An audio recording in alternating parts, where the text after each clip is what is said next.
بسم اللہ الرحمن الرحیم۔ السلام علیکم ورحمۃ اللہ وبرکاتہ۔ آج الحمدللہ اللہ کے فضل و کرم سے اللہ تعالیٰ نے ہم سب کو جمعۃ الوداع نصیب فرمایا ہے۔ میں نے اپنے پچھلے بیان میں بھی یہ فرمایا تھا کہ بہت سے ایسے لوگ ہیں جن کو ہم جانتے تھے اور وہ آج دنیا سے پردہ کر گئے ہیں۔ ہمیں ہمیشہ اللہ کا شکر ادا کرنا چاہیے، کیونکہ اگر آج ہم زندہ ہیں اور اگر آج ہم یہ دینی بیان، اصلاحی بیان بھی سن رہے ہیں تو یہ اللہ نے ہمیں توفیق دی ہے، ورنہ ممکن ہے کہ اللہ تعالیٰ ہمیں کچھ ایسی پریشانیوں میں، کچھ ذمہ داریوں میں ایسا مبتلا کرتا کہ ہمیں یہ توفیق بھی نہیں ہوتی کہ ہم جمعۃ الوداع کو کسی قسم کی ترجیح یا مزید امپورٹنس دے سکتے۔ سب سے پہلے تو جمعۃ الوداع کے دو فضائل ہیں جس کی وجہ سے اس کو زیادہ اہمیت دی جاتی ہے ہمارے دین و اسلام میں۔ اول، کیونکہ یہ رمضان المبارک رحمتوں کا مہینہ، برکتوں کا مہینہ، مقدس مہینہ، جس میں اللہ تعالیٰ نے اپنا قرآن اتارا، ہم پر سب سے بڑا کرم کیا، اور ایک اس کی فضیلت ہے کہ یہ اس رمضان کا آخری جمعہ ہے، اور دوسری فضیلت یہ ہے کہ یہ جمعہ ہے جس کو آپ صلی اللہ علیہ وآلہ وسلم نے سید الایام کا لقب بھی دیا ہوا ہے۔ تو ان دونوں فضیلتوں کی وجہ سے جمعۃ الوداع ہماری زندگیوں میں زیادہ معنی اور زیادہ اہمیت رکھتا ہے۔ ہمارا دین اور اسلام سچ ہے، برحق ہے، اس پہ کسی قسم کا کوئی شک یا شبہ نہیں ہے۔ بہت سے آئے اور بہت سے گئے جنہوں نے اسلام کو ٹھکرایا، اسلام کو جھوٹا کرنے کی کوشش کی، اور آج بھی کرتے ہیں، لیکن آج ان لوگوں کا نام و نشان نہیں ہے، اور اسلام آج بھی زندہ ہے، کل بھی زندہ رہے گا اور ہمیشہ زندہ ہوگا، کیونکہ یہ اللہ کا دین ہے۔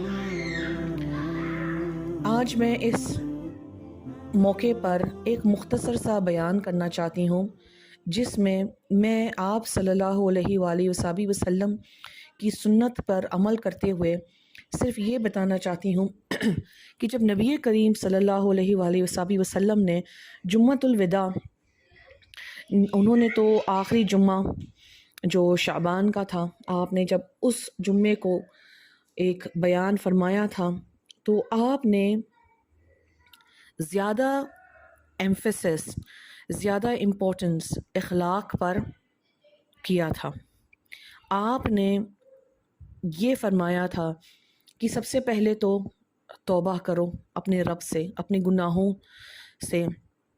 گناہوں کے لیے، کیونکہ یہ وہ وقت ہے جب اللہ تعالیٰ اپنے بندوں پر خاص مہربان ہوتا ہے۔ ویسے تو اللہ تعالیٰ خاص ہی مہربان ہے اور ارحم الراحمین ہے، لیکن اس مہینے میں وہ اور بھی مزید اپنی مہربانیاں عطا فرماتا ہے۔ تو آپ صلی اللہ علیہ وسلم نے تو سب سے پہلے استغفار اور توبہ کا فرمایا، اس کے بعد آپ صلی اللہ علیہ وسلم نے یہ بھی بیان فرمایا اخلاق کے حوالے سے کہ توبہ کے ساتھ ساتھ لوگوں کے ساتھ اچھے اعمال رکھو۔ لوگوں کو اگر آپ نے اس رمضان کے مبارک مہینے میں افطاری دی تو ایسا ہوگا کہ جیسے آپ نے کسی سلیو کو رہا کر دیا اور اس کے سارے پچھلے گناہ معاف ہو جائیں گے، ٹھیک ہے۔ اور جب کچھ لوگوں نے یہ پوچھا کہ یا رسول اللہ صلی اللہ علیہ وسلم، اگر ہم افطار نہیں کروا سکیں، ہماری اتنی حیثیت نہیں ہے، تو آپ صلی اللہ علیہ وسلم نے سبحان اللہ اتنی پیاری اور اتنی میٹھی بات فرمائی کہ آپ نے فرمایا کہ اللہ تعالیٰ اس مہینے اس کو بھی اجر دے گا جس نے افطاری صرف ایک گلاس پانی سے دیا ہے، ٹھیک ہے۔ تو یہ دیکھیے کہ ہمارا دین کتنا آسان دین ہے، ہمارا دین اتنا آسان ہے، لیکن لوگوں نے اس کو مشکل بنا دیا،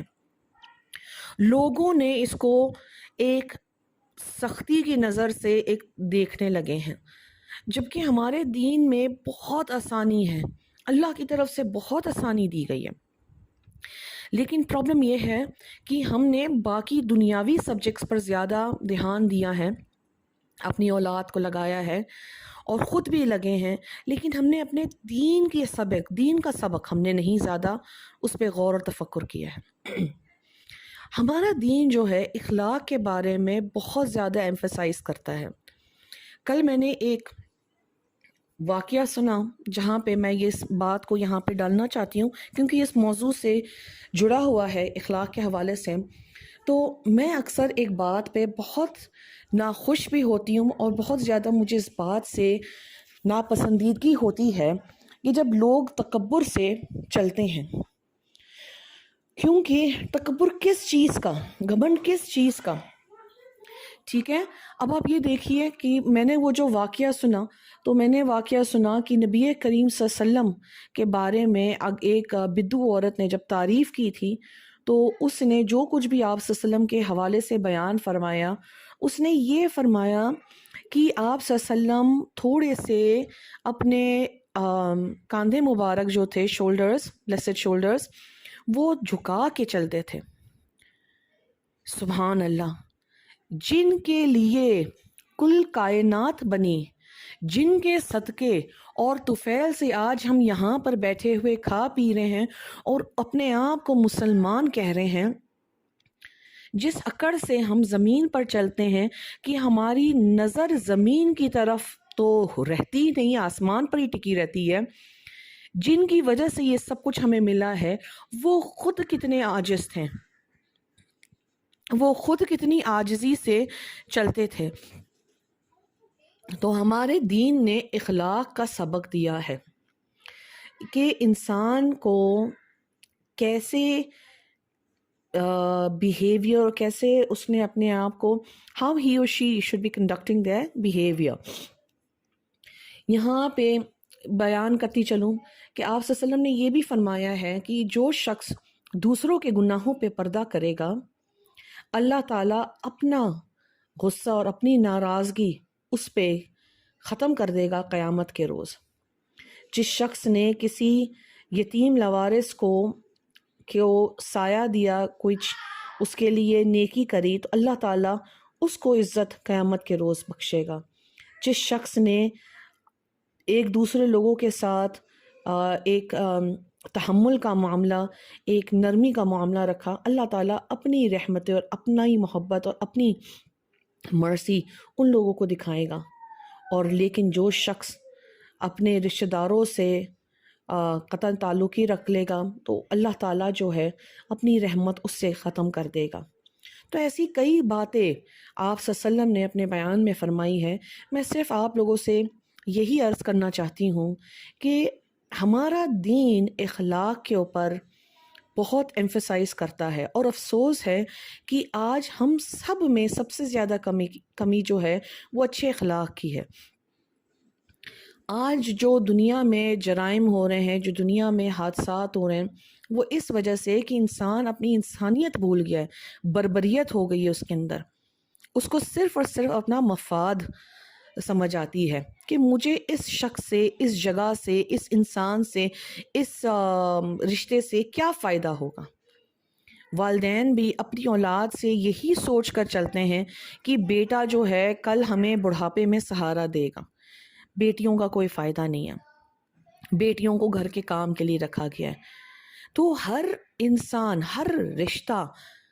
اپنے فائدہ سوچتا ہے، اور یہ ہمارے دین میں نہیں ہے، کیونکہ ہمارے دین میں واضح طور میں کہا گیا ہے کہ آپ کو جو کچھ بھی ملے گا اللہ کی طرف سے،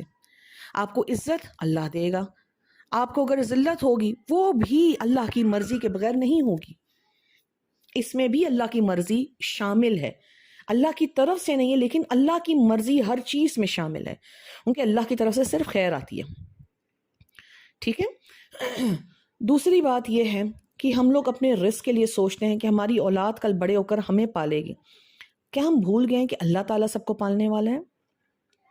تو یہ کچھ چھوٹی چھوٹی باتیں ہیں کہ یہ مبارک مہینہ جاتے جاتے ہمیں ایک سبق اور ایک سیکھ دے جاتا ہے کہ ہمیں اپنے اندر نرمی پیدا کرنی ہے، ہمیں اپنے اندر اچھے اخلاق پیدا کرنے، ہمیں اپنے اندر جو ہے تحمل پیدا کرنا ہے، سب سے زیادہ ہمیں اس دنیا میں اکڑ کے نہیں چڑھنا ہے۔ کل یہ نہ ہو کہ ہماری اکڑ جو ہے وہ اتنی بری طرح سے ختم ہو کہ ہم کسی کو منہ دکھانے کا لائق بھی نہ ہو۔ ہمیں جو کچھ بھی مل رہا ہے اللہ کی رحمت سے، اللہ کی نعمت سے، اور ہمیں پوری کوشش کرنی چاہیے کہ ہم اللہ کو کبھی بھی ناراض نہ کریں، نہ ہونے دیں۔ اور اس کے لیے سب سے بڑی چیز یہ ہے کہ ہم سنت رسول صلی اللہ علیہ وسلم پر پوری طرح سے عمل کریں۔ آخر میں دعا کرتی ہوں کہ اللہ تعالیٰ ہم سب کو لیلۃ القدر کی رات نصیب فرمائے، اللہ تعالیٰ ہم سب کے گناہوں کو معاف فرما، اللہ تعالیٰ اس جمعۃ الوداع کے صدقے خیر اور اس کے وسیلے سے اللہ تعالیٰ ہم سب کے اوپر سے کوئی بھی قسم کی پریشانیاں، فتنہ، فساد ہے، اللہ تعالیٰ ان سب کو ختم کر دے، ہم سب کے دلوں میں ہدایت پیدا کر دے، ہم سب کو 5 وقت نمازی بنا دے، قرآن پڑھنے والا، قرآن پر عمل کرنے والا بنا دے، ہم سب کو سنت رسول صلی اللہ علیہ وسلم کے اوپر چلنے والا بنا دے، اور اللہ تعالیٰ ہمارے والدین کو، خاص کر ہمارے والدین کو جو بوڑھے ہو گئے ہیں، جنہوں نے زندگی بھر اپنی ہر ایک چیز ہم پر لگائی ہے، اللہ تعالیٰ ہمارے والدین کو لمبی عمر، صحت، تندرستی اور خوشیوں کے ساتھ عطا فرمائے۔ اللہ تعالیٰ جن کے والدین فوت ہو گئے، اللہ تعالیٰ ان کی مغفرت فرمائے، ان کے قبر کو کشادہ کر دے، اور اللہ تعالیٰ ہم سب کی دعاؤں کو قبول و منظور فرمائے اور ہم سب کے گناہوں کو معاف کرے۔ انشاءاللہ اگلی بار تک السلام علیکم ورحمۃ اللہ وبرکاتہ۔